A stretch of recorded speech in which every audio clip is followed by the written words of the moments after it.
என் பேர் ராமசாமிங்க. குன்னத்தூர் கிட்ட காராப்படியிலேருந்து வர்றேங்க. குன்னத்தூர் பக்கத்தில் காராப்படியிலேருந்து வர்றேங்க. அக்கா என்கிட்ட 1,20,00,000 ரூபா என் தோட்டத்தை பத்திரத்தை வச்சு பணம் கொடுத்து 1 வருஷம் வட்டி கொடுத்து 1 வருஷம் ஒன்றுமே இல்லை. கேட்டால் பணம் இல்லைன்னு சொல்லிட்டான். சாமிகிட்ட சொன்னதுக்கு கோழி பூஜை பண்ணுங்க உடனே பணம் வந்துருந்தார். 28 நாள் வாய்தா சொன்னால் 24வது நாள் பணம் கொடுத்துட்டான். நீங்கள் எத்தனை வாரம் கோயிலுக்கு வந்தீங்க? நான் 1 வருஷமாக வந்துட்டு இருக்கிறேங்க. 1 வருஷம் கோயிலுக்கு வந்தீங்கல்ல? ஆமாம். 1 வருஷத்தில் நீங்கள் ஒவ்வொரு நேரத்தில் வர்றதுக்கு கூட பஸ்ஸு கூட காசு இல்லாத நிலைமை இருந்ததா? அது 2-3 டைம் காசு இல்லாமையே அடுத்தவங்க வண்டியில் வந்தது. அடுத்தவங்க வண்டியில் வந்தீங்க. எந்த நம்பிக்கையோட கண்டிப்பாக காசு வரும் நம்பிக்கையோடு வந்தீங்க? சின்னசாமி என்ன சொன்னார், அங்கே இந்த கோயிலுக்கு போனால் கண்டிப்பாக பணம் வந்துன்னு சொன்னார். அவர் கூட்டிகிட்டு வந்தார். அவரோட விசாரிக்க வந்துட்டு இருந்தேன். நான் என்ன ஊருன்னு தெரியுங்களா? என் முதல்ல தெரியாதுன்னு இப்போ வந்ததுக்கப்புறம் தான். என்ன ஊர், என்ன கோயில்? மலமச்சம்பட்டி நாகசக்தியம்மன் கோயில். மலமச்சம்பட்டி நாகசக்தியம்மா கோயிலை நம்புனா நம்பிக்கை வீண் போகாது.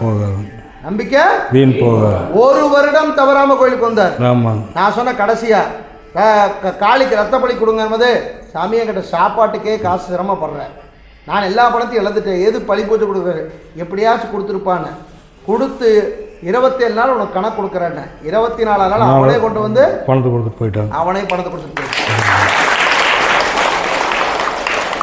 இதற்கு பேர் தான் அற்புதம், இதற்கு பேர் தான் அதிசயம், இதுக்கு பேர் தான் பக்தி. பக்தனுடைய பக்தி. என்கிட்ட யாருமே குறுக்க பேச வேண்டியது எப்பவுமே நான் சொல்லுவேன், உங்களோட எல்லா பிரச்சனையும் எனக்கு தெரியும். நீங்கள் என்னையுமே ஒன்று தெரியுங்க, விதை விதைத்த பின்பு விதை முளைச்சி அது கொட்டை விட்டு பூ பிடிக்குன்னா நடக்காது. டெய்லி விதை வச்சுட்டு திறந்து பார்த்தீங்கன்னா மண்ணை விதை முளைக்காது. விதை வச்சுட்டு தண்ணி ஊற்றிட்டு வேண்டணும் நல்லா முளைச்சுவான்னு. முளைச்சி கனி ஆகி காயாகி பூவாகி அந்த விதை ஜெயிச்சு வரும். நம்பிக்கை வாழ்க்கை, நம்பிக்கை வாழ்க்கை. விதை கண்டிப்பாக முளைச்சு வரும். நம்பு விதையை டெய்லி தோண்டி பாட்டுருந்தீங்கன்னா முளைக்காது, கண்டிப்பாக முளைக்காது. கமர் விட்டுறணும், பொட்டாட்ட தண்ணி ஊற்றி போட்டு கம்னு இருக்கணும்.